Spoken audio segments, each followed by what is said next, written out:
सभी साथियों को नमस्कार और उम्मीद है आप सभी अच्छे होंगे। अगर आप भी रेलवे भर्ती या किसी अन्य भर्ती परीक्षा में अपीयर होने जा रहे हैं तो याद रखिएगा कि एनसीईआरटी के बदले हुए पैटर्न के अनुसार आप सबों को साइंस में सिंपल मशीन के बारे में भी कंसेप्ट पढ़ना है। एनसीईआरटी एक्सप्लोरेशन का वर्क एनर्जी एंड पावर वाला जो चैप्टर है उसमें सरल मशीन को एक्स्ट्रा ऐड किया गया है। और अगर आप मेरे मित्र आगे के किसी भी एग्जाम में अपीयर होने जा रहे हैं, इसको स्किप कर रहे हैं तो बहुत बड़ा बवंडर तैयार कर रहे हैं। बवंडर तैयार होने से पहले मेरे मित्र बने रहिएगा इस वीडियो के अंत तक। सिंपल मशीन का जो भी कंसेप्ट है वो आपके दिमाग में होगा। तो आइए बिना किसी देरी के शुरू करते हैं आज के इस सेशन की और देखते हैं एग्जाम रेलेवेंट क्या कुछ सीख पाते हैं। मेरे मित्र ध्यान रखिएगा कि इस सेशन में जो भी आप पढ़ेंगे उसका जो पीडीएफ है वो आपको हमारे टेलीग्राम ग्रुप से मिल जाएगा। आप सबों को मालूम है टेलीग्राम ग्रुप का लिंक इस वीडियो के नीचे डिस्क्रिप्शन में डाला हुआ है, आप वहां से जाकर के पीडीएफ को एक्सेस कर सकते हैं। बहरहाल हम लोग का जो टॉपिक है वो है सिंपल मशीन। इसी को हम लोग शुद्ध हिंदी में क्या कहते हैं? आप सभी कहेंगे सरल मशीन कहते हैं। क्या कहते हैं? सरल मशीन कहते हैं। और मेरे मित्र एनसीईआरटी एक्सप्लोरेशन जो क्लास 9th की चेंज हुई है उसके वर्क एनर्जी एंड पावर वाले चैप्टर में सिंपल मशीन टॉपिक का जो एक बेसिक कंसेप्ट है वो ऐड किया गया है। अब आप कहेंगे गुरुजी आप सरल मशीन बार बार बोल रहे हैं, यहां हमको कुल्हाड़ी दिख रहा है, यहां हमको कॉर्क स्क्रू दिख रहा है, इंक्लाइन प्लेन दिख रहा है, कैंची दिख रहा है, साइकिल दिख रहा है, तो क्या ये सब सिंपल मशीन है? बिल्कुल मेरे मित्र, ये सब के सब सरल मशीन के कैटेगरी में ही आते हैं। आप कहेंगे आप कैसे कह सकते हो, हम तो एनसीईआरटी की बातों को मानते हैं। मेरे मित्र आप जरा सा गौर फरमाइएगा, ये आपका जो न्यू एनसीईआरटी है उसका स्क्रीनशॉट आप सबों के सामने है और जो टॉपिक है वो क्या है? सरल मशीन, सिंपल मशीन। अच्छा यहां पे थोड़ा सा कूल हो जाइएगा, इसीलिए क्योंकि ये बहुत बड़ा कोई रॉकेट साइंस नहीं है। सरल मशीन है क्या फिर सर? मेरे मित्र आप सभी अपने डेली लाइफ में जरा सा झांक करके देखो, कई बार आपको आपके औकात से बाहर का वजन उठाना पड़ता है। आप क्या कहेंगे गुरुजी इसका क्या मतलब हुआ? मेरे मित्र कई बार आपको बहुत भारी सामान उठाना पड़ता है। कई बार चीजें ऐसी होती है कि आपको किसी भारी सामान को उठा करके ऊपर सीढ़ी पे ले जाना है, छत पे ले जाना है, किसी चीज को उतारना है। मेरे मित्र सबसे बड़ा मुश्किल ये होता है कि जब घर का सिलेंडर खत्म होता है तो आप जो वो 14 केजी 15 केजी का सिलेंडर होता है उसको ऐसे उठा के नहीं ला सकते हो, आप करते हो घरकाते हुए उसको लाते हो। तो आपको यहाँ पे ये ध्यान में रखना होगा कि हमारे डेली लाइफ में बहुत सारी ऐसी जगहों पे हमें क्या करना होता है, किसी कार्य को करने के लिए, समझना मेरी बातों को, अब हम साइंस में घुस गए हैं। हमने ये बोला कि आपके डेली लाइफ में आपको बहुत सारी चीजें उठाना पड़ता है। आप समझ गए कि हाँ सर बोरा उठा लेंगे, चक्की उठा लेंगे, मिट्टी उठाएंगे, बहुत सारा चीज है। तो मेरे मित्र साइंस जब इस चीज को प्रूव करता है या साइंस जब इसको समझाने का प्रयास करता है तो क्या कहता है कि हमारे डेली लाइफ में जब हमको बहुत अधिक बल लगाना पड़ता है, क्या करना पड़ता है? बहुत अधिक बल लगाना पड़ता है। और मेरे मित्र जो हमारा कार्य होता है वो बिल्कुल ही छोटा सा होता है, तो उस केस में हम क्या करते हैं? तो आप सभी कहते हैं कि सर जो अधिक बल लगाना है उस बल को हम लोग मिनिमाइज करने का प्रयास करते हैं। मतलब हम सोचते हैं कि कम बल लगाएं, थोड़ा बल लगाएं, या फिर अगर जरूरत पड़ती है तो आप क्या करते हैं? आपके द्वारा जो लगाया गया बल होता है उसका डायरेक्शन चेंज कर देते हैं। तो मेरे मित्र सरल मशीन वैसी ही एक युक्ति है जो आपके द्वारा किसी कार्य को करने में जो बल का परिमाण होगा उस बल को कम करके या बल की दिशा को परिवर्तित करके आपके कार्य को आसान बना देता है। मतलब आपने वो कील उखाड़ने वाला हथौड़ी ऐसे सर लगा हुआ रहता है, हैमर जिसको हम लोग बोलते हैं, उसको देखा होगा। आप कहेंगे बिल्कुल। अगर आपको कह दे कि दीवार में एक कील ठोका हुआ है उसको हाथ से निकालना है, आप कहेंगे गुरुजी हम नहीं करेंगे। मेरे मित्र अगर आपको वो हैमर दे दिया जाए तो आप सभी क्या कहेंगे कि गुरुजी ये जो हैमर है इसके इस हैंडल पे हम क्या करेंगे? इस हैंडल पे यहाँ पे फोर्स लगाएंगे और ये हैमर का जो क्लॉ होगा ये इस कील को फंसाएगा और जैसे ही ऐसे करेंगे कील फट से बाहर। तो आप यहाँ पे क्या कर रहे हो? सर बल जो है वो हम इधर लगा रहे हैं, लोड वाला काम हमारा जो कार्य है वो इधर हो रहा है, और हाथ से भी निकालते तो यही करते। तो सिंपल मशीन बेसिकली वैसा डिवाइस होता है चला जो आपके द्वारा लगाए गए जो बल का परिमाण है उसमें कमी करके या फिर बल के दिशा में परिवर्तन करके आपके कार्य को आसान बना देता है। अब आप कहेंगे कि गुरुजी ये तो लोकल लैंग्वेज हुआ, एनसीईआरटी क्या कह रहा है? मेरे मित्र एनसीईआरटी भी वही चीज कह रहा है कि दैनिक जीवन में हमें भारी वस्तुओं को उठाने या गति देने आदि के लिए गुरुत्व बल या अन्य बल के विरुद्ध कार्य करने की आवश्यकता पड़ती है। बिल्कुल सही कह रहा है, गलत कहीं से नहीं कह रहा है। थोड़ा हम कह दें कि 20 किलो का बोरा है, इसे उठाओ। अभी ग्रुप डी का जो फिजिकल इफिशियंसी टेस्ट होता है उसमें 35 केजी वजन उठा करके भागना है, तो 35 केजी उठाने में क्या मर्म पड़ता है ये तो जो उठाएगा बाबू वह समझेगा। तो मेरे मित्र जो कोई भी चीज को आप उठाते हो आपको वो भारी लगता है, क्यों? क्योंकि मेरे मित्र पृथ्वी उसको अपनी ओर खींच रही होती है। जो पृथ्वी उसको अपनी ओर खींच रही होती है वो क्या है? पृथ्वी का गुरुत्व बल है। तो किसी भी भारी सामान को जब हम ऊपर उठाते हैं हमें बल लगाना पड़ता है, वो किसके विरुद्ध लगाना पड़ता है? पृथ्वी के गुरुत्व बल के विरुद्ध लगाना पड़ता है। तो एनसीईआरटी कह रही है कि अपने डेली लाइफ में जब हम किसी वस्तु को उठाते या गति देते हैं तो गुरुत्व या अन्य बल के विरुद्ध हमें क्या करना होता है? कार्य करने की आवश्यकता पड़ती है। यद्यपि किसी कार्य को करने में जितनी ऊर्जा की आवश्यकता होती है उसे तो कम नहीं किया जा सकता है। ध्यान से समझना कि अगर हमें 10 केजी का जो वजन है उसको उठाने के लिए मान लेते हैं कि 20 जूल ऊर्जा लगेगा, तो हम ये 20 जूल ऊर्जा को कम नहीं कर सकते हैं। हम क्या कर सकते हैं? तो हम सर उस कार्य को करने में जितनी ऊर्जा की आवश्यकता होगी उसको कम ना करके उस पर लगाए जाने वाले बल के परिमाण या दिशा को बदल करके कार्य को सरल बना सकते हैं। तो मैंने भी तो आपको यही बताया कि मेरे मित्र, जब हमें अपने डेली लाइफ में कोई भी कार्य करना होता है तो हम उसके लिए जो बल लगाते हैं उस बल के परिमाण को कम करके या बल की दिशा को परिवर्तित करके क्या करता है? सरल मशीन हमारे कार्य को आसान बना देता है। और मेरे मित्र, कहा जा रहा है ऐसे ही उपकरण को सरल मशीन, सिंपल मशीन कहते हैं। अब सिंपल मशीन का परिभाषा आपको याद रखने की जरूरत नहीं है। आप क्या कहेंगे? गुरुजी वैसा मशीन जो हमारे कार्य को हमारे लगाए गए बल के परिमाण में घटौतरी करके, बल की दिशा में परिवर्तन करके हमारे लिए आसान बना देता है, सरल मशीन कहलाता है। अकॉर्डिंग टू एनसीईआरटी, आपको जो सर इस एनसीईआरटी एक्सप्लोरेशन में सरल मशीन के बारे में पढ़ना है, ऐसे तो आप यहाँ पे जो भी देख रहे हैं that's all are the example of simple machine, ये सब के सब सिंपल मशीन है। बट अकॉर्डिंग टू एनसीईआरटी जो आपको पढ़ना है कौन कौन से सरल मशीन के बारे में, मेरे मित्र ध्यान रखना। अभी जितने भी छात्र लिखने का प्रयास कर रहे होंगे, मेरे मित्र आप गलती कर रहे हैं, लिखने का प्रयास मत कीजिए। सरल मशीन समझ गए, पिलास, हथौड़ी, कैंची सब सरल मशीन है, ठीक है। क्या करता है? तो हमारे द्वारा लगाए गए बल के परिमाण को कम करता है और बल की दिशा को बदल के कार्य आसान बना देता है। अब एनसीईआरटी जो सिंपल मशीन के बारे में आपको बताना चाह रही है उसमें पहला क्या है सर? घिरनी। पहला क्या है? घिरनी।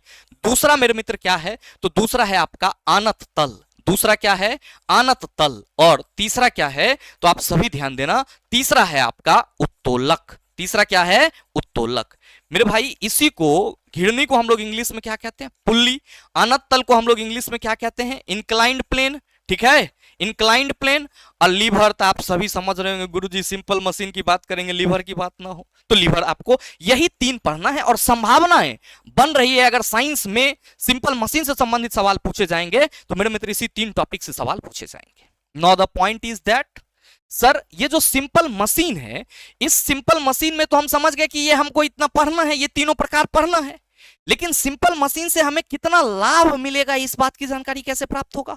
मेरे मित्र, कहा जा रहा है कि मशीन पर हम जो बल लगाते हैं उसे आयास कहते हैं। ध्यान देना कि आप जो हथौड़ी को मतलब कील उखाड़ने के लिए जो हथौड़ी पे बल लगा रहे थे, आपके द्वारा लगाया गया बल, आप कहेंगे सर हमारे द्वारा बल लगाया गया बल होगा तो हम प्रयास कर रहे हैं। तो याद रखिएगा कि सिंपल मशीन में आपके द्वारा जो बल लगाया जाएगा वो आपका प्रयास होगा, वो आपका एफर्ट होगा, वो मशीन का कुछ नहीं होगा, वो आपका एफर्ट होगा कि आप कितना बल लगा रहे हो, कैसे दबा रहे हो। दूसरी बात कि सर वह बल जिसके विरुद्ध मशीन कार्य करती है उसे भार कहते हैं। अब चूंकि मशीन किसी चीज को उठाएगी तो आप सभी कहेंगे गुरुत्व बल के विरुद्ध कार्य करेगा, और मेरे मित्र आप सबों को मालूम है कि किसी भी चीज को ऊपर उठाने में जो हमें बल लगाना पड़ता है वो वस्तु के भार बल के कारण लगाना पड़ता है। तो सिंपल मशीन जो किसी चीज को उठाएगा वो क्या होगा? आप कहेंगे सर उसका वो भार कहलाएगा। तो आप जो सिंपल मशीन पर बल लगाइएगा ये आपका प्रयास होगा भैया। अब सिंपल मशीन जो लोड उठाएगा, वजन उठाएगा, वो सिंपल मशीन का भार होगा। ये 2 चीज क्लियर है। अब ध्यान देना कि कहा जा रहा है मशीन द्वारा लगाए गए बल के परिमाण में कैसे परिवर्तन किया जाता है, इसका वर्णन के लिए हम यांत्रिक लाभ को परिभाषित कर सकते हैं। यांत्रिक लाभ मतलब क्या हुआ? Mechanical advantage.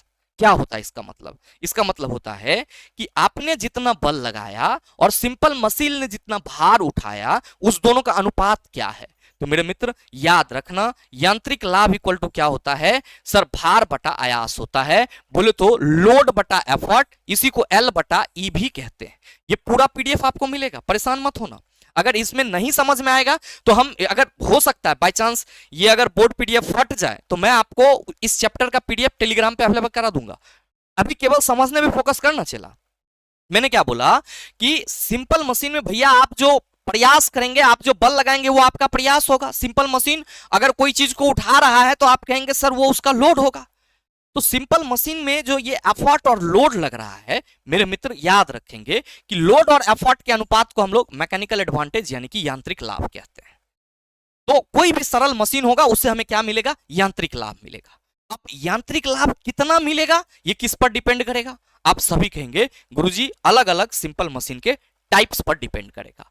अब आपका पहला जो टाइप्स आप सबों को पढ़ना है ये है पुल्ली घिरनी। देखो यहां पे दिख रहा होगा आपको डायग्राम, साफ साफ दिख रहा होगा कि गुरुजी यहां पे ये जो लड़की है ये इस भार को क्या कर रही है? तो सर सीधे उठा रही है बिना पुल्ली के सहारे। ये सिंपल आप ऐसे सोचो, आप अपने घर के तीसरे तल पे खड़ा हो और आपको नीचे से सर 15 केजी का पत्थर क्या करना है? ऊपर उठाना है। आप कहिए गुरुजी एकदम पसीना से लथबथ हो जाएंगे, खूब बल लगेगा। 15 केजी वजन को आप रस्सी से नीचे से ऊपर उठाओगे तो आप कहेंगे सर हमें खूब बल लगाना पड़ेगा। लेकिन वहीं पे क्या किया जाए कि सर 15 केजी जो वजन है उस वजन को रस्सी से बांध करके और मेरे मित्र यहां पे एक पुल्ली घिरनी लगा दिया जाए, एक पहिया लगा दिया जाए और मेरे मित्र पहिया से इस रस्सी का जो सिरा है उसको आपको खींचने के लिए दिया जाए। तो आप कहेंगे गुरुजी सरसरा के हम 15 की 30 केजी खींच देंगे। तो याद रखना एग्जैक्टली पुल्ली यहां पे हमारे काम को आसान कैसे बना रही है? पुल्ली यहां पे जो आप बल लगा रहे थे वो सीधे सीधे आपका एफर्ट ऊपर की ओर था, लेकिन यहां पे आपका लोड जो है वो नीचे की ओर है और आप एफर्ट क्या लगा रहे हो सर? इधर लगा रहे हो, वो भी किसके सहायता से? घिरनी की सहायता से। ये घिरनी क्या कर रहा है कि सर जो बल आप ऊपर लगा रहे थे उसके ये डायरेक्शन को परिवर्तित कर रहा है। घिरनी क्या कर रहा है सर? इसके डायरेक्शन को परिवर्तित कर दे रहा है। मतलब आपका जो पुल्ली है वो एक ऐसा सिंपल मशीन है जो बल के दिशा में परिवर्तन करके आपके कार्य को आसान बना देता है। आप इसको सीधे उठाते आपको ज्यादा बल लगाना पड़ता। अब पुल्ली आपने यहां लगा दिया, सर पुल्ली से क्या हुआ? तो सर जो बल का डायरेक्शन था वो चेंज हो गया और जैसे ही बल का दिशा परिवर्तित हुआ आपके लिए चीजें ऊपर उठाना आसान हो गया। तो मेरे मित्र कहा जा रहा है एनसीईआरटी में समझिएगा कि आपने किसी झंडे या किसी भार को ऊपर उठाते हुए देखा होगा। अभी 15 अगस्त आ रहा है, झंडो उत्तोलन होगा, आप उसमें भी पहिया लगा देते हैं या कोई सर आप व्हील वगैरह एक्सल वगैरह खोल करके लाते हैं उसको लगा देते हैं। तो कह रहा है कि आपने किसी झंडे को या किसी भार को ऊपर उठाते हुए देखा होगा जहां आपने देखा होगा कि एक रस्सी को नीचे की ओर खींचा जाता है और झंडा या भार ऊपर की ओर उठता है। यह कार्य ऊंचाई पर स्थित एक घिरनी की सहायता से किया जाता है। घिरनी यानी कि पुल्ली क्या है? एक पहिया। घिरनी कुछ नहीं है, जो बचपन वाला स्पिन चक्कर है वही है, बस थोड़ा मजबूत होता है क्या कि वजन उठाना है। तो मेरे मित्र घिरनी एक पहिया होता है जिसमें क्या होता है? खांचा बना होता है जो रस्सी को दिशा देता है। ये आप देख लो, ठीक है। एक स्थिर घिरनी उस पर लगाए जाने वाले बल के परिमाण में कोई परिवर्तन नहीं करती। अगर कोई स्थिर घिरनी है मतलब यहां पे कोई फिक्स घिरनी है, वो घिरनी नाच नहीं रहा है, तो आप याद रखना कि उस पर लगाए गए बल के दिशा में वो कोई परिवर्तन नहीं करेगा। एक स्थिर घिरनी उस पर लगाए जाने वाले बल के परिमाण में कोई परिवर्तन नहीं करती है, ठीक है, वरना उसकी दिशा में परिवर्तन कर देती है। मतलब स्थिर घिरनी बल के परिमाण में परिवर्तन नहीं करेगी, बल के दिशा में परिवर्तन करेगी। कह रहा है किसी भार को ऊपर की ओर बल लगाकर उठाने की तुलना में नीचे की ओर खींचना हमारे लिए अधिक सरल होता है। मतलब आप इसको सीधे ऊपर उठाओ, उससे आसान क्या होगा? उस भार को नीचे की ओर खींचना। और ये कैसे खींचोगे? आप कहेंगे गुरुजी पुल्ली की सहायता से खींचेंगे, घिरनी की सहायता से खींचेंगे। तो कहा जा रहा है कि इस प्रकार घिरनी आयास आप जो यहां लगाओगे ये आपका एफर्ट ही होगा ना, आपका प्रयास ही होगा, आपके द्वारा लगाया गया बल ही होगा। तो कह रहा है कि घिरनी आयास की दिशा में परिवर्तन करके हमें सुविधा प्रदान करती है। चूंकि आयास और भार के मान परिमाण में समान है, जितना इधर भार है उतना ही आपको इधर बल लगाना होगा तभी ये उठेगा। तो याद रखना कि सर स्थिर घिरनी का यांत्रिक लाभ कितना होता है? 1 होता है। स्थिर घिरनी का यांत्रिक लाभ 1 क्यों? क्योंकि सर इसमें जो लोड है और जो एफर्ट है दोनों का वैल्यू बराबर है और लोड बटा एफर्ट आप कहेंगे दोनों समान राशि है तो कट के 1 होगा। याद रखेंगे कि घिरनी क्या है? घिरनी आप सभी कहेंगे ये एक ऐसा सरल मशीन है जो बल की दिशा में परिवर्तन करके क्या करती है? हमारे कार्य को आसान बना देती है। दूसरा बात, घिरनी का यांत्रिक लाभ कितना होता है? आप कहेंगे सर यांत्रिक लाभ 1 होता है। क्यों होता है? क्योंकि सर इस पे जो लोड होता है उसके बराबर ही हमें प्रयास करना पड़ता है। तो लोड और एफर्ट का वैल्यू समान है तो दोनों का अनुपात 1 होगा। बस इतना ही बात याद रखना है। और साथ ही स्थिर घिरनी क्या करेगा? आप कहेंगे बल के परिमाण में परिवर्तन नहीं करेगा बल्कि दिशा में परिवर्तन करेगा। बोलो क्या इसमें आपको कुछ रटना पड़ेगा? घिरनी वगैरह नहीं समझ रहे हो? आप कहेंगे समझ रहे हैं। मेरे मित्र एक यहाँ पे बहुत ही इंपॉर्टेंट सा चीज कहा गया है, घिरनियों का निकाय क्या होता है। अभी तो आपने सिंपल घिरनी के बारे में पढ़ा, अगर हम घिरनियों की निकाय की बात करें तो इसको सिस्टम ऑफ पुली कहते हैं, जिसमें एक से अधिक पुली होता है। जैसे देखो यहाँ पे कि एक पुली आपका यहाँ पे लगा हुआ है, ठीक है, जिसके साथ भार कनेक्ट है, और मेरे मित्र फिर इससे दूसरा पुली ये लगा हुआ है जहां पे आप क्या करेंगे सर, आयास लगाएंगे। तो कहा जा रहा है कि चल घिरनी या घिरनी निकाय का यांत्रिक लाभ एक से अधिक हो सकता है। याद रखना कि घिरनी का यांत्रिक लाभ एक होगा, लेकिन जो घिरनी का सिस्टम होगा, घिरनी का निकाय होगा, उसका यांत्रिक लाभ एक से अधिक हो सकता है। क्यों? क्योंकि मेरे मित्र कहा जा रहा है कि एक से अधिक हो सकता है, जिससे हम कम आयास से बहुत अधिक भार को उठा सकते हैं। जैसे ही मैकेनिकल एडवांटेज एक से बढ़ेगा, आप कहेंगे सर हमको जो भार का परिमाण होगा वो ज्यादा होगा हमारे एफर्ट की तुलना में। तो वही कहा जा रहा है कि चल घिरनी या घिरनी निकाय का यांत्रिक लाभ एक से अधिक हो सकता है, जिससे हम कम आयास से बहुत अधिक भार को उठा सकते हैं।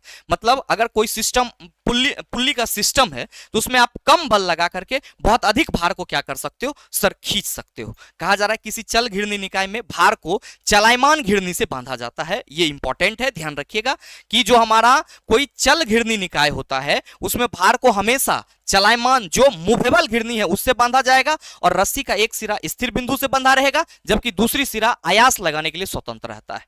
घिरनियों का हमारे व्यवहारिक जीवन में व्यापक उपयोग है, जैसे उत्थापकों यानी कि एलिवेटर्स और क्रेनों में, जिनके द्वारा प्रदान की गई सुविधा का उपयोग हम सभी ने किया होगा। मेरे मित्र बड़ा बड़ा पुल बनता है, बड़का बड़का क्रेन लगल रहता है, उसमें 3-4 गो पुल्ली से ऐसे देख रहा होगा एकदम इतना बड़का जो वो पिलर होता है उसको उठाया जाता है। तो मेरे मित्र वहां पे सिस्टम ऑफ पुल्ली काम कर रहा है, पुल्ली का निकाय काम कर रहा है। तो मशीन के द्वारा वहां पे जो इंजन है उसके द्वारा कम बल लगा करके क्या किया जा रहा है सर, इतना बड़ा बड़ा पिलर को उठा ली जा रहा है। तो याद रखेंगे हमेशा क्या कि सिंगल घिरनी का यांत्रिक लाभ एक होगा, घिरनी के निकाय का यांत्रिक लाभ एक से अधिक होगा। क्यों होगा? क्योंकि सर हमारे द्वारा कम बल में जो भार का परिमाण होगा वो ज्यादा होगा। मेरे मित्र घिरनी अगर आप समझ गए हैं तो आनत तल को समझने में कोई बहुत बड़ा आपको सर तिकड़मबाजी नहीं करना होगा। इंक्लाइन प्लेन क्या होता है? देखो ऐसे कि ये हम एक मान लो कि यहाँ पे ये हमारा बरामदा है, यहाँ एगो तख्ता रख दिए और मोटरसाइकिल को इस पे चढ़ा रहे हैं। तो मेरे मित्र ये जो आप देख रहे हैं इसी को हम लोग आनत तल कहते हैं। मतलब आनत तल किसी कोण पर झुका हुआ होता है। अब सर इसका क्या यूज है? ध्यान देना कि अगर इस व्यक्ति को ट्रक में इस संदूक लेके चढ़ने के लिए बोल दिए तो क्या कहिएगा सर, एक नानी याद आ जाएगा, चढ़िए नहीं पाएगा। लेकिन अगर ये दिमागदार आदमी होगा तो ये क्या करेगा, एक बड़ा सा कोई गत्ता लाएगा और मेरे भाई ये गत्ता ला करके इस संदूक को इस पे धकेलेगा, तो संभव है कि ये ट्रक पे सर इसको आसानी से चढ़ा ले। आपने फील किया होगा कि जो मतलब जहां पे ट्रक में माल वगैरह लोड हो रहा होता है, समझ लो अनाज वगैरह का बोरा या बालू वगैरह उतारा जाता है, तो ऐसा क्यों नहीं किया जाता है? लोग 25 लाख का ट्रक खरीदते हैं, 10-12 हजार का सीढ़ी नहीं बना लेगा। आप कहेंगे सर वो तो परेशानी का घर हो जाएगा। 10-15 हजार खर्चा करने की जरूरत क्या है? हमको तख्ता का पटरा रखना है, जैसे ही हमें कोई सामान लोड करना है या उस पर सर अनलोड करना है, उसका हमें क्या करना है, ट्रक के पहिया से सर इस तरीके से पीछे से डाला से हमें जमीन पे लुढ़का देना है। ये हमारा क्या हो गया, इंक्लाइंड प्लेन तैयार, आनत तल तैयार। तो मेरे मित्र जो आनत तल होता है, आप सभी ध्यान में रखना कि ये आनत तल जो आपका इंक्लाइंड प्लेन है, ये बेसिकली हमको कहां मदद करता है? ये बेसिकली हमको मदद करता है चिला अपने कोण के झुकाव के वजह से। झुकाव जितना ज्यादा होगा, हमें किसी वस्तु को ऊपर उठाने में उतना कम बल लगाने की जरूरत पड़ेगी। आप कहेंगे गुरुजी बात कैसे समझेंगे? आप यहाँ पे डायग्राम तो देख ही रहे होगे, यहाँ पे आप देखो चीजें स्पष्ट हो जाएगी।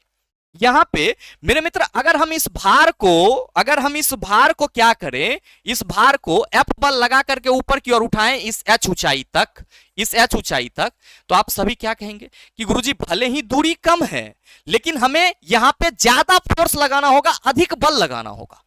अगर हम इसको थोड़ा सा टिल्ट कर दें, थोड़ा सा झुका दें, तो आप सभी कहेंगे दूरी भले बढ़ेगी।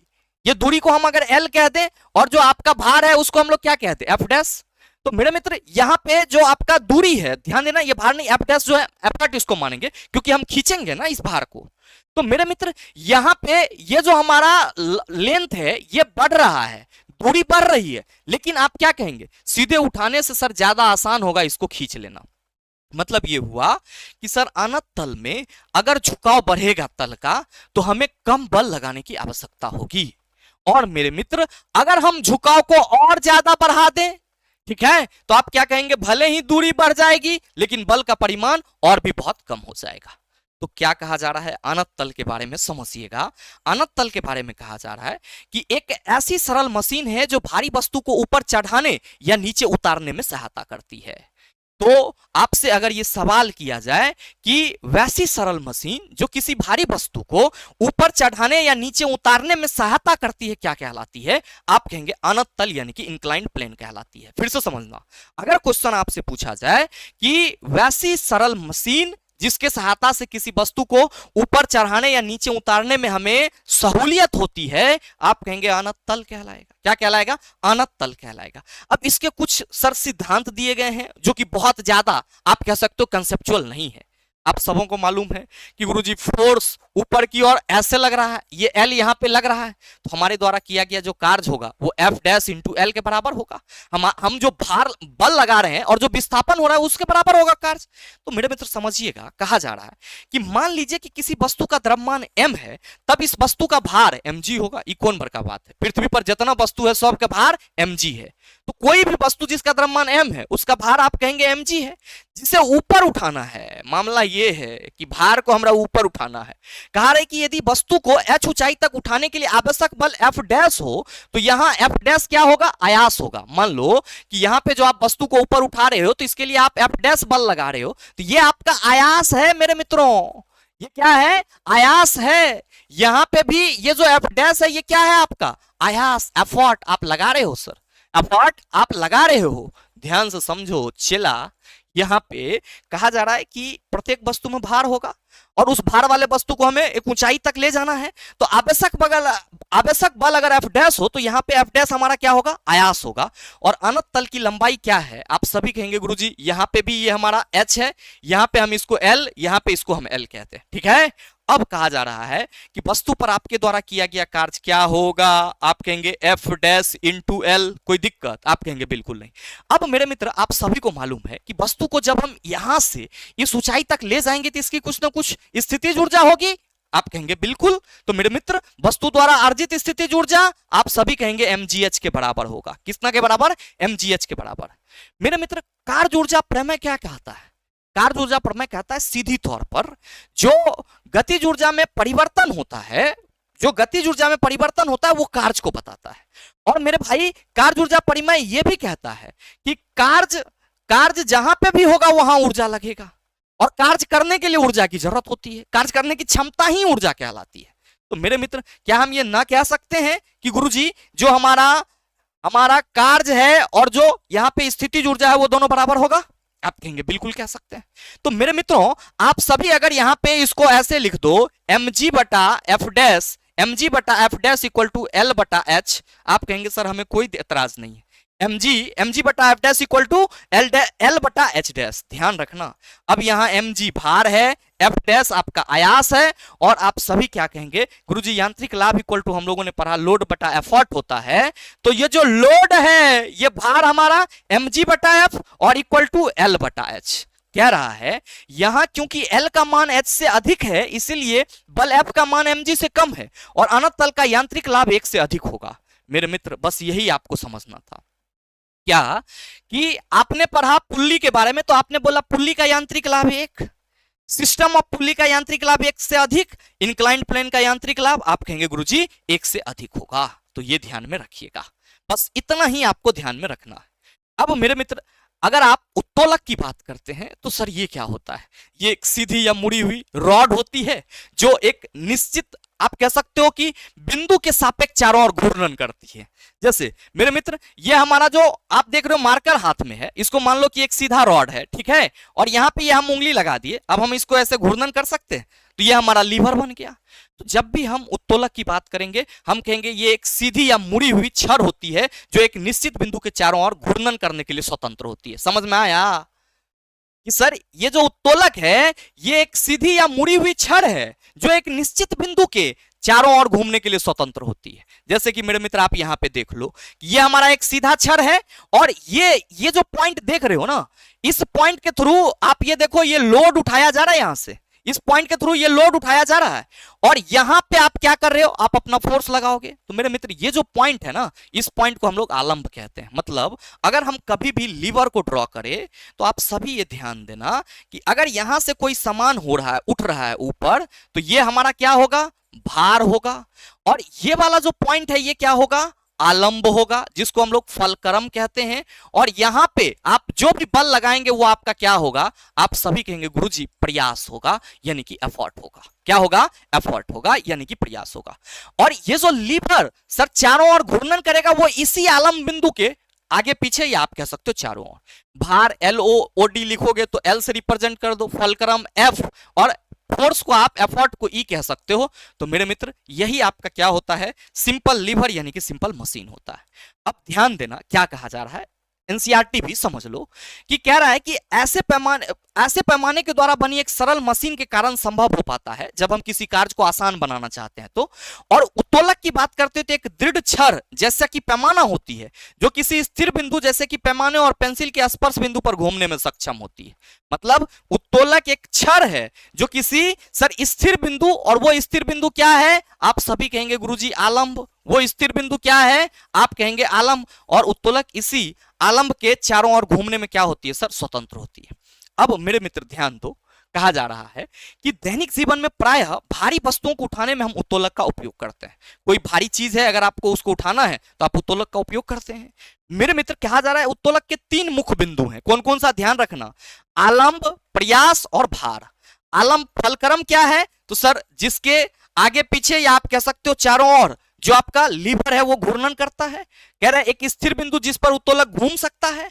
भार वह बल है जिसके विरुद्ध उत्तोलक कार्य करता है, मतलब ये कोई चीज को उठाएगा इधर से। और मेरे मित्र एफर्ट भार को उठाने में लगाया गया बल है। अब ध्यान से समझना, यहां पे ध्यान से समझना कि ये तो आप समझ गए कि गुरुजी ये हमारा आलंब है तो इसको हम फलक्रम कह दें और यहां हम लोड कह दें, चला ये लोड, और इधर क्या होगा, आप सभी कहेंगे गुरुजी ये हमारा एफर्ट होगा। मेरे मित्रों अब यहां पे ध्यान देना, आप सभी यहां पे ध्यान देना कि ये जो फलक्रम से लेकर के यहां तक का आपका एफर्ट तक का पॉइंट है, इस एफर्ट तक का पॉइंट है, इस एफर्ट तक के पॉइंट को हम लोग क्या कहते हैं, याद रखना, इसको हम लोग आयास भुजा कहते हैं। क्या कहते हैं, आयास भुजा कहते हैं। और मेरे मित्र ये जो लोड है, इस लोड से फलक्रम तक के पॉइंट को हम लोग भार भुजा कहते हैं। यहां से फलक्रम से लेकर के एफर्ट पॉइंट तक आप कहेंगे आयास भुजा, और ये जो आपका लोड है, इस लोड से सर इस फलक्रम पॉइंट तक जो भुजा हो, जो आपका लंबाई होता है उसको हम लोग क्या कहते हैं, भार भुजा कहते हैं। अब समझो, कहा जा रहा है कि भार को उठाने में लगाया गया बल होता है या आलंब से आयास की दूरी आयास भुजा कहते हैं। आलंब से आयास की दूरी, एफर्ट की दूरी आयास भुजा, इसी को एफर्ट आर्म बोला जाएगा। और मेरे मित्र आलंब से भार की दूरी को आप कहेंगे लोड आर्म बोला जाएगा। तो मेरे मित्रों ये क्या होगा, आप सभी कहेंगे लोड आर्म, और ये क्या होगा, आप कहेंगे एफर्ट आर्म। समझ में आया, ये चीज समझ में आया। यहां से यहां तक लोड आर्म, यहां से यहां तक आप कहेंगे एफर्ट आर्म। कहा जा रहा है कि उत्तोलक के एक सिरे पर कम बल लगाकर दूसरे सिरे पर रखी वस्तु पर अधिक बल लगाया जा सकता है। मतलब आप इधर कम भी बल लगाओ तो आप इधर से ज्यादा बल वाला जो वस्तु है, या आप कह सकते हो जो ज्यादा भार वाला वस्तु है, उसको आप आसानी से उठा सकते हो। कहा जा रहा है उत्तोलक का वह सिरा जहां कम बल लगाया जाता है वह अधिक दूरी D1 तक विस्थापित होता है। मेरे मित्र आप देखो ना कि यहां से यहां तक की जो दूरी है, अगर हम इसको D1 कह दे, और यहां से यहां तक की जो दूरी है लोड पॉइंट तक इसको D2 कहते हैं, तो D1 और D2 में आप देख रहे हो अंतर, D1 की लंबाई ज्यादा है जबकि D2 की लंबाई कम है। तो वही कह रहा है कि उत्तोलक का वह सिरा जहां कम बल F1 लगाया जाता है और वह अधिक दूरी D1 तक विस्थापित होता है, जबकि वह सिरा जिस पर भारी वस्तु को उठाने के लिए अधिक बल F2 लगाया जाता है वह कम दूरी तक विस्थापित होता है। अब मेरे मित्र याद रखना कि ये जो उत्तोलक है ये किस सिद्धांत पर कार्य करता है, तो बल आघूर्ण के सिद्धांत पर। और यहाँ पे आप देख रहे हो यहाँ भार भी एक बल आपके द्वारा लगाया गया भी एक बल, भार भुजा और ये फिर आयास भुजा। तो याद रखना, आप सभी ये कह सकते हो कि गुरुजी F1 into D1 equal to क्या होगा, F2 into D2। F1 into D1 equal to क्या होगा, F2 इंटू D2। ये ध्यान में रखना। अब F1 क्या है, हमारे द्वारा लगाया गया बल, और मेरे मित्र D1 क्या है, आयास भुजा। तो आप कहोगे प्रयास, इसको कह सकते हो चला ऐसे कि सर उत्तोलक में प्रयास, प्रयास इंटू प्रयास भुजा, प्रयास इंटू प्रयास भुजा किसके बराबर होता है, भार इंटू भार भुजा के बराबर होता है, भार इंटू भार भुजा के बराबर होता है। और कह रहा है कि इस प्रकार आयास भुजा को बढ़ाने से उत्तोलक भार पर आयास F1 की तुलना में क्या करता है, तो सर कम बल लगाता है। ये बात ध्यान में रखना। और मेरे मित्र जब भी आपसे सवाल करा जाए कि जो उत्तोलक है वो किस सिद्धांत पर कार्य करता है, तो आप सभी कहेंगे बल आघूर्ण के सिद्धांत पर। क्या, तो आप कहेंगे प्रयास इंटू प्रयास भुजा इक्वल टू भार इंटू भार भुजा होता है। ठीक है। अब मेरे मित्र एक चीज समझ लेना, यहां पे वही बात है, आयास इंटू आयास भुजा इक्वल टू भार इंटू भार भुजा। ठीक है, ये उत्तोलक का सिद्धांत है, आप सभी ध्यान में रखेंगे। अब इसका मतलब ये हुआ कि अगर आयास भुजा को बढ़ाया जाए तो समान भार को हस्तांतरित करने के लिए आवश्यक बल क्या होगा, कम हो जाएगा। और यांत्रिक लाभ हमेशा याद रखेंगे कि भार बटा आयास ही होगा। लेकिन मेरे मित्र यहां पे आप उत्तोलक के लिए यांत्रिक भार इक्वल टू क्या कह सकते हो, सर एफर्ट आर्म बटा लोड आर्म, एफर्ट आर्म बटा लोड आर्म। तो ये फॉर्मूला भी आप सभी ध्यान में रखेंगे। कहा जा रहा है अतः आयास भुजा को बढ़ाकर उत्तोलक आयास F1 की तुलना में भार पर अधिक बल F2 लगाता है, तो इस प्रकार उत्तोलक के उपयोग से हमें दूरियों के अनुपात के बराबर यांत्रिक लाभ अर्थात L1 बटा L2 प्राप्त हो जाता है। ध्यान से समझना क्या कहा कि आयास भुजा को बढ़ा दें और उत्तोलक आयास F1 की तुलना में भार पर अधिक बल F2 लगाता है, तो जो हमें सर यहाँ पे उत्तोलक के उपयोग से दूरियों का अनुपात होगा वो किसको बताएगा, यांत्रिक लाभ को बताएगा। L1 बटा L2 सर उत्तोलक के लिए यांत्रिक लाभ हो जाएगा। अब कहा जा रहा है उत्तोलक के उपयोग से आवश्यक आयास समानतः कम होता है। जब कभी भी हम उत्तोलक उपयोग करते हैं तो उसका मतलब ही यही होता है कि हमें कम बल लगा करके ज्यादा से ज्यादा कार्य करना है, लेकिन उससे अधिक दूरी तक हस्तांतरित करना पड़ता है, जिससे आयास करने वाले कर्ता द्वारा किया गया कुल कार्य समान रहे। अब मेरे मित्र याद रखना, ये तो बस एक बेसिक था कि सर उत्तोलक क्या होता है, इसके कौन कौन से पॉइंट हैं आप समझ गए होंगे। ठीक है। अब जो सबसे महत्वपूर्ण चीज है वो ये कि सर ये उत्तोलक कितने प्रकार के होते हैं। याद रखना 3 प्रकार के होते हैं, जिसको हम लोग क्या कहते हैं, फर्स्ट क्लास लीवर यानी कि प्रथम श्रेणी का उत्तोलक, और फिर क्या कहते हैं सेकेंड क्लास लीवर, द्वितीय श्रेणी का उत्तोलक। ठीक है। और तीसरा क्या होता है थर्ड क्लास लीवर, जिसको हम लोग तृतीय श्रेणी का उत्तोलक कहते हैं। तो उत्तोलक कितने प्रकार के चला, 3 प्रकार के, first class, second class, third class. क्या अंतर होता है गुरुजी, बस मेरे मित्र जो फलक्रम, लोड और एफर्ट पॉइंट है, इस तीनों का अंतर होता है। आप अगर किसी भी फर्स्ट क्लास लीवर की बात करेंगे तो आप ये पाएंगे कि बीच में आपको क्या मिलेगा, फलक्रम, और यहां लोड होगा और यहां पे आयास होगा। मतलब आप इधर बल लगाएंगे, इधर से कोई कार्य होगा वो किया जाएगा। जैसे एग्जाम्पल के रूप में संडासी, कैंची ऐसे होता है। अब यहां पे आप बल लगाते हो तो ये चारों, मतलब ये यहां पे एक रिबिट होता है, उस रिबिट के चारों ओर कैंची घूमता है और यहां से कटता है।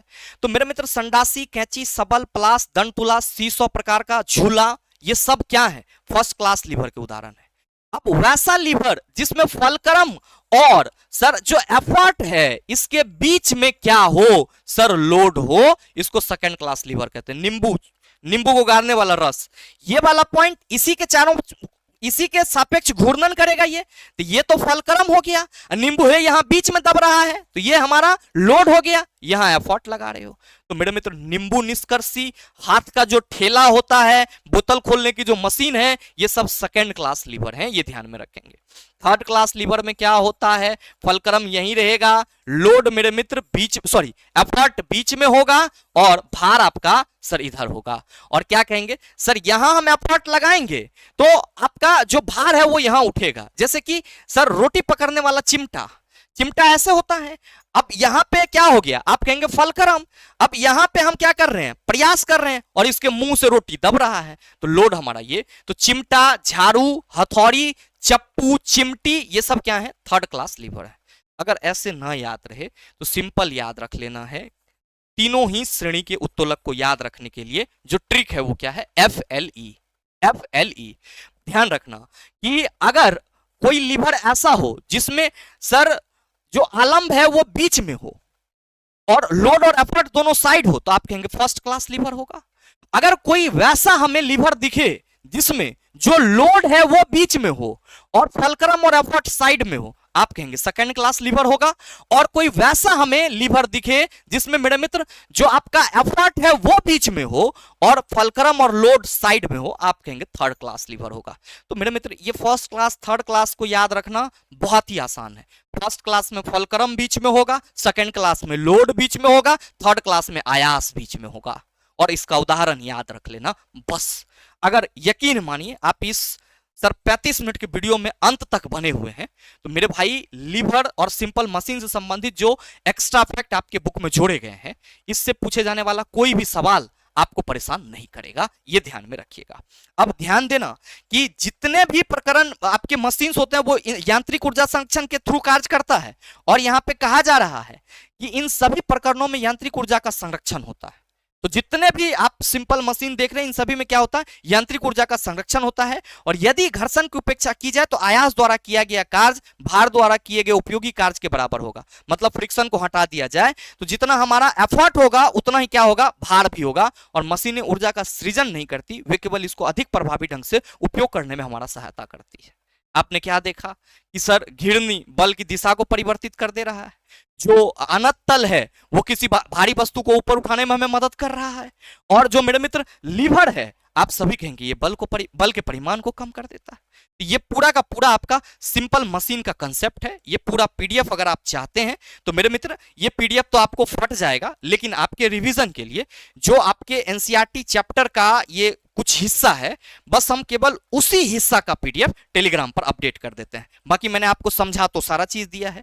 साथ ही ध्यान रखिएगा, अगर आप में से कोई भी छात्र आगामी और रेलवे भर्ती परीक्षा की तैयारी में लगे हुए हैं, चाहे एलपी हो, टेक्नीशियन हो, जेई हो, तो मेरे मित्र एनसीईआरटी को लाइन बाय लाइन जरूर पढ़िए, और जो अपडेटेड सवाल लगातार पेपर हो रहे हैं उसको चैप्टर वाइज एनालिसिस जरूर कीजिए। और ये दोनों चीज करने के लिए ये मिशन सिलेक्शन बैच आपके लिए इनफ है। आपको इसमें लगभग 4000 प्लस क्वेश्चन का प्रैक्टिस और NCERT line by line discussion की जो पूरी चैप्टर है वो प्रोवाइड कराई जाती है। और मेरे मित्र आप सभी ध्यान रख सकते हो, अभी तो आप इस बैच में केवल और केवल 499 में इनरोलमेंट ले सकते हो। ये batch the logical science application पर मिल जाएगा, जिसको आप गूगल प्ले स्टोर से डाउनलोड कर सकते हो। और बैच से संबंधित सर इस कोई जानकारी हो तो इस दिए गए नंबर पे कॉल या व्हाट्सएप करके प्राप्त कर सकते हो। बहरहाल उम्मीद करेंगे ये सेशन आप सबों को अच्छा लगा होगा। अगर अच्छा लगा तो लाइक कीजिएगा, ज्यादा से ज्यादा अपने दोस्तों के साथ शेयर कीजिएगा, और अगर आप चैनल पे नए हैं तो सब्सक्राइब करके बेल आइकन दबा लेना, ताकि इस तरह के एग्जाम रिलेवेंट वीडियो का नोटिफिकेशन सबसे पहले आपके पास पहुंचे और आप उसको सबसे पहले देख पाओ। मिलते हैं फिर अगले सेशन में, तब तक के लिए best of luck, thank you, have a nice day.